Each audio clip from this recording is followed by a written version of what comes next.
6 strangers must return to the wilderness, surviving for 25 days with no modern technology, learning the old ways from the elders, to reconnect to their past and find what truly matters.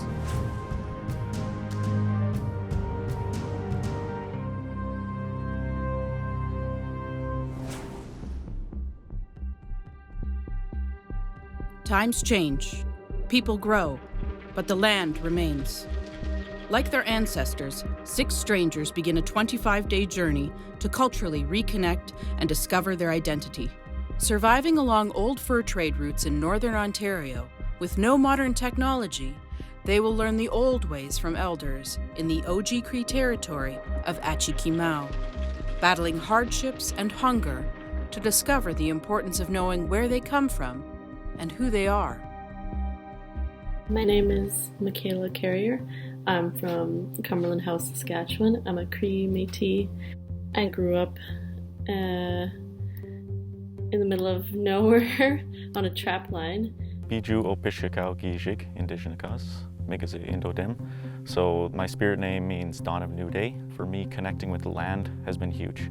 Connecting to this country, this place. Hello, my name is Gabriella Cheryl Chichi from Beaver House First Nation in Ontario. Some things I enjoy to do are horseback riding, traveling, spending time with my chief, and learning more about my cultural history. My name is Brendan Joseph Edward Shane Riley. I'm originally from Windsor, Ontario, and my tribe is Chippewas of the Thames. I'm Cale McGiskin, and I'm from Thunder Bay, Ontario. I grew up here, born and raised. And I like the forest, and I like being out in the woods and exploring and adventuring, so I think it'll be a pretty cool experience, and it's just more or less just something fun to do, something different. My name's Ebony Louis. I'm Micmac, but I'm from the Maliseet community of Tobic First Nation in New Brunswick. I was really excited about this project because I feel like it would be great to learn firsthand how our ancestors utilized their environment in a day-to-day basis and how this would have affected their outlook and their worldview. Well, it's going to be a challenge to be out in the land for 25 days. I know there's going to be a lot of psychological, challenges. I've never been hunting. In my native side of the family, we were really disconnected from the spirituality because both my grandparents were in residential school. So, growing up in the city, we just became so disconnected with our home reserve and never really got to know anything. I'm really excited to learn new skills and new ways of living, because I'll be able to implement them into my own life. Knowing who I am, right? I'm judged all the time for not appearing to be an Indigenous person or not coming from a reserve, those types of things. So I'm always judged on that, and I've needed to sort of carve out my own path in terms of how I feel connected to my Indigenous side, and for me it's being out on the land. Growing up, having that connection has definitely made the fundamentals for me to be able to stay very connected with my culture and understand the importance of knowing who you are and where you come from. Taking their first steps into the wild, with only a personal possession linking them to their old lives, the adventurers are hit with the reality of the challenge and responsibility of the journey ahead. Welcoming them are elders Stanley Stevens and Terry Child Forever. Bonjour. Aje. Onyan. Kaiksani nodi, namek subik sitgaje. Kidas gone stosik. Kan snabu. Can stos now? No? Don't understand? It's good. You have to learn it. Yeah. What I'm saying is, this is the last generations of my language back home. My kids, they speak English, but they understand, but they can't talk. This is the last generation, and him too. Nobody talks back home, my language. I'm OG Cree. My dad's a Ojibwe, my mom is a Cree. So the same thing what Stan says. We understand each other. In some places, they don't understand us, our language, because it's all combined in a dialect. My dad was in a residential school. He wasn't allowed to talk in his language. Then when he came back, he didn't let me talk in English. And that's how it was, and that's how I learned it. He said some really good things about the lost language of Ojibwe, and I related to that because in our territory, in Cumberland House, and the Cree language there is being lost too for the young people. So we've been trying to bring it back and teach people Cree because it's really important. The skills I'm going to be learning from the elders and the people that are going to be with you, these are the skills you're going to be using when you go out on the land yourself.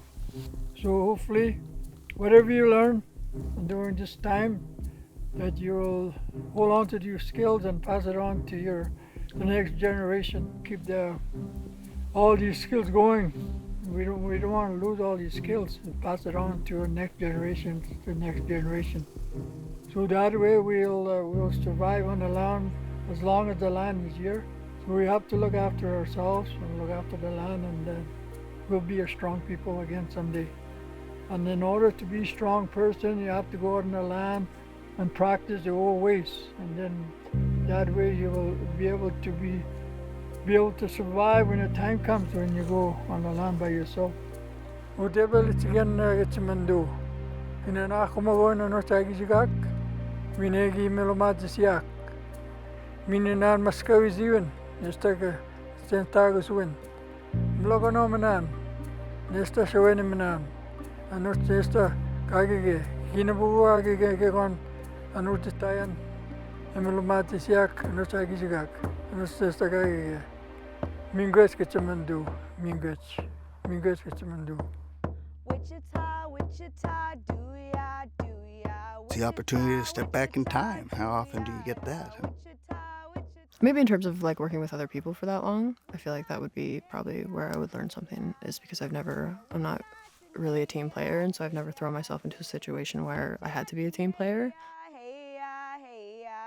Father, he was not that great a parent, but that's not his fault because of the intergenerational grief. He never learned because my grandmother never learned, so it's all like that, which is why I have to learn. Absolutely, I live in the city. Absolutely, I didn't get to grow up, so much on my reserve, but I still am Native, and nobody can take that from me. Lots of emotional challenges on long canoe trips, and every day there's someone having a meltdown. And how do you go about solving those challenges? I guess it's just the unknowns that are scary, because there's so many different things that are going to happen, and how are we going to adapt to that situation as a group? So that's a bit of a concern. When I found out that we weren't going to have like all the conventional tools that you would usually have, it kind of sparked my interest a bit more. The thing that excites me most about this journey is like just being out in the wilderness and learning new things, stuff that I've never really been acquainted with. Everybody asks me what my fear is, and it's what these whiskers are gonna look like. I groom every day, It's hard work in the morning.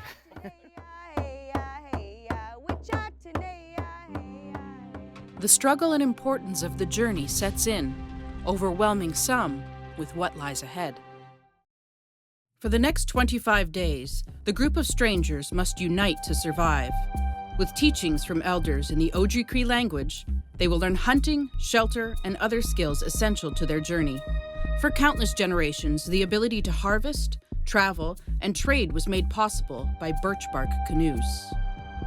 I'm gifting the canoes to the people that are here today. Each one has a different style of canoe. Birchbark canoes were sourced from the trees, roots, and materials surrounding Ojibwe people, providing a sustainable method of transport that glided over the waters. Birchbark is used to line the hull, shaped by white cedar gunnels, bound by spruce roots hand-picked from the soil. Ribs are formed carefully from white cedar planks to complete the canoe, creating a light, sturdy, and reliable vessel to cut through the water. On shore, they are met by traditional canoe builders Josie Thomas and Matt Stevens. What excites me most about this journey is the learning part. I'd love to learn more about traditional ways that the fur traders used to travel on these rivers, and really just get into nature. I'm very anxious to learn. Just listen, sit and intake, and be respectful, because these are people who have lived a life that I kind of want to get into myself, you know, be self-sufficient, self-reliant. Hope that after this, the 25 days, I'll have more of an appreciation for the traditional values and teachings and survival skills that I'm taught by the elders. These waterways are, there are roads, there are highways, so our primary means of transportation were these Jimana. Everybody east of the Mississippi River, we're canoe people, and then when you go west, they're the horse people. Paddling a birchbark canoe is quite different than a regular canoe because it has no keel on the bottom of it. It's like jumping on a flying saucer or a crazy carpet. I'm hoping right now that they don't flip the canoe, or I hope the water is not that cold if they do. It looked like we almost tipped when we were getting in though. They both sat on the same side. That was kind of funny. When we got in the boat, it started all sinking in for us, and I think we all kind of realized, like, yeah, we're definitely going to be in the woods for the next 25 days now. After a nerve-wracking paddle, they're not yet ready for the rivers and are called back to shore to learn the skills vital to repairing traditional canoes. Stripping bark and making pitch to patch holes could mean the difference between life and death on the frigid waters. So in order to seal them up, we're going to be using some of nature's finest tools ever. Okay, we got some wigwam, some birch bark, and we also have some pine pitch. Today we'll be using spruce pitch or spruce gum.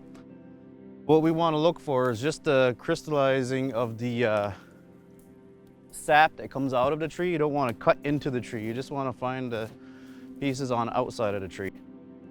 Pop some of this off. You'll see how it's coming off here. Small pieces here. Now, the bigger the tree that you get, the more sap that you're going to be able to come off, right? So before we decide to leave this tree, we all want to just honor this tree.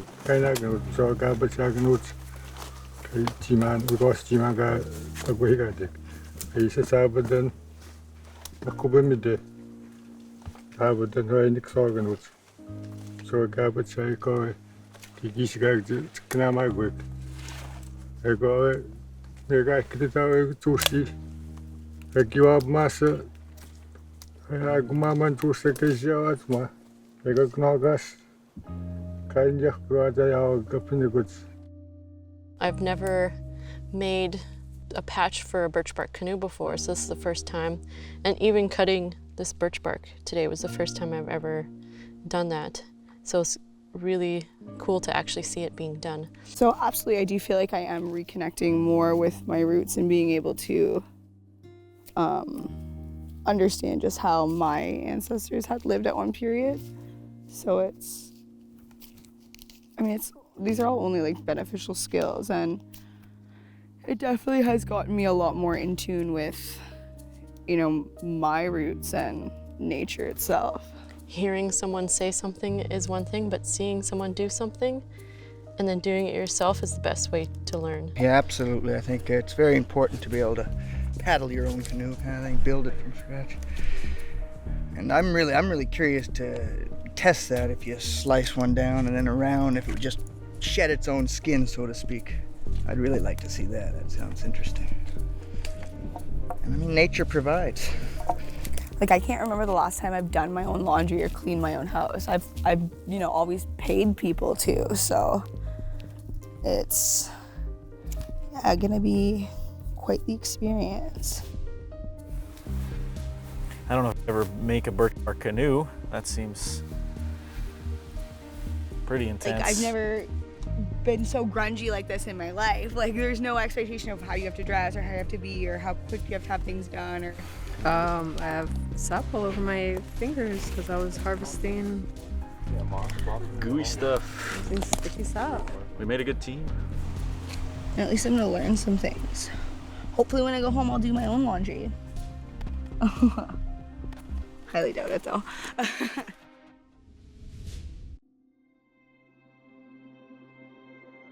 The daily demand of food, fire, and shelter have not yet been realized by the group. Failure to acquire just one could be life-threatening. Before their journey continues, they must complete their teaching of turning spruce gum into sealant. So you saw how I mixed it together, right? I crushed up the charcoal first, let the sap drain down into it, then that's when you mix it. Once it's all nice and mixed into a nice liquid, then you put just a little wee bit of the bear grease into it, mix it up, and then that's how you'd put it on her. But it's usually you gotta do it fast, right? This is our pitch. See how it's starting to already get thicken? That's when we need to get over here. So we'll come over to the canoe. You wanna get that on there. So the best way to get it on there nice and evenly and everything, right, after it starts to harden like how it is, what you want to do is you just, it sounds weird, you lick your finger because it won't get stuck to water, right? You lick your finger and you just spread it out. Does it cool down fairly quickly? Oh, I'm not burning myself. Oh yeah, absolutely. So today we got a rundown on how to, fix a birch bark canoe, and that was a really awesome experience. It's something I've thought about a lot, when you see old pictures and, you wonder about the fragility of them and how they would have dealt with it, when they're traveling from place to place. And it just seemed like maybe it would be a long, long process, but, it's actually surprisingly quick. You find the right tree, a little bit of charcoal and a little bit of bear grease, which they would have had on hand. And I like the idea of like carrying that little repair kit along, like people would do nowadays for patching a tire or something, right? And it's probably just as quick for some people to change a tire as it is for them to patch a birch bark canoe when you've got a lot of experience. So that was awesome to see today. Despite their first success, the impact of realizing their ties to the land has already changed the perspective for some members of the group. It started when we were collecting like resin or pine sap for repairing the canoes, and I kind of got a headache and kind of turned into like a migraine, and for a while it was making me pretty miserable, and I was offered a jar of medicine, which but I thought it was going to be bear grease, but it turned out to be a different medicine, and it was a medicine my mom used a lot, and it was a medicine that she requested that I used in her last rites, and it brought a lot of emotions back to me all at once that I thought were kind of buried. And so I kind of had to step back a little bit and, I don't know, try to rethink why I'm here, I guess, because I was kind of struggling with some stuff. But she's like a main reason why I'm here and why I'm doing this. And so, like, I think in her honor, I'm gonna do the best I can and try to make it a worthy trip. As sunlight fades and their first night under the stars becomes a reality, the adventurers receive unexpected gifts from the elders to help them on their journey.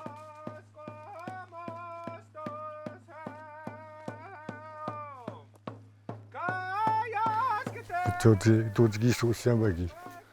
Go ahi. Go mana besin. Kakis ksigagi. Mun kodza. Yeah. Sugupik. Was tegun. Senabad. And then? Clothing, furs, tools, a warm fire, and a few days' supply of pemmican are a welcome gift to the hungry group, who will soon need to rely on each other in ways they've never experienced before. Yeah, chigahigan. Pagakon. Only one.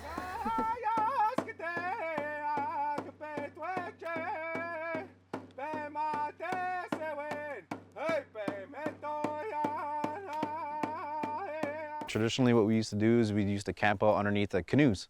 So whenever we'd be portaging or traveling or whichever, come nighttime, we would lean up our canoe with a cedar pole and sleep underneath it. Okay, we'd line the bottom of it, kind of like a mattress with the hides. So that's what the hides are for, and that's what we're gonna be doing tonight. Sleeping on the floor of the earth again is gonna be really exciting. I haven't really done that before. I've done lots of camping, canoe trips, and living in the woods, but we've always had some modern conveniences, you know, like tarps or just different things that you take for granted. So this is going to be a big learning experience. And that's what I'm excited about. With the temperature dropping and elders departing, they must work together to create their first shelter and collect enough firewood to last the night. Basic tools, the materials around them, 3 canoes, and each other. This is all these strangers have. From now on, they must learn to rely on each other. They are on their own for the next 25 days. So our first little smudge as a group. Yeah, first smudge. First night out in the woods. Yeah. Day 1, let's get it. Night 1. Looking forward to the rest of this journey with all of you guys. It's been great getting to know you already. Yeah, like you guys are all super close. It's the most fun I've ever had being in like the most challenging situation I've ever been in my life. So it's nice. Hopefully we all can learn a lot. There's a change in the tides. Our people must grow. The land remains a part of us. Our culture will survive. 6 adventurers can regain what was taken. They should listen to the waters, find truth in the wild, and share knowledge with the next generations. Who we are is not lost yet. Who we can be is our choice. Mother Nature is our provider. Can we rediscover our link through the elders? Is it time for our way back to begin? Udebelitigan Inanakumawon no tagizigak, Minegi melomatiak, Mininan Mascavizian, Nestaga Stentagus win. Blogonomanan, Nesta Shawenimanan, Anut Nesta Kagige, Hinabuagigon, Anutitayan, Emelomatiak, no tagizigak, Nustesta Kagige, Mingues Kitchamandu, Mingues Kitchamandu.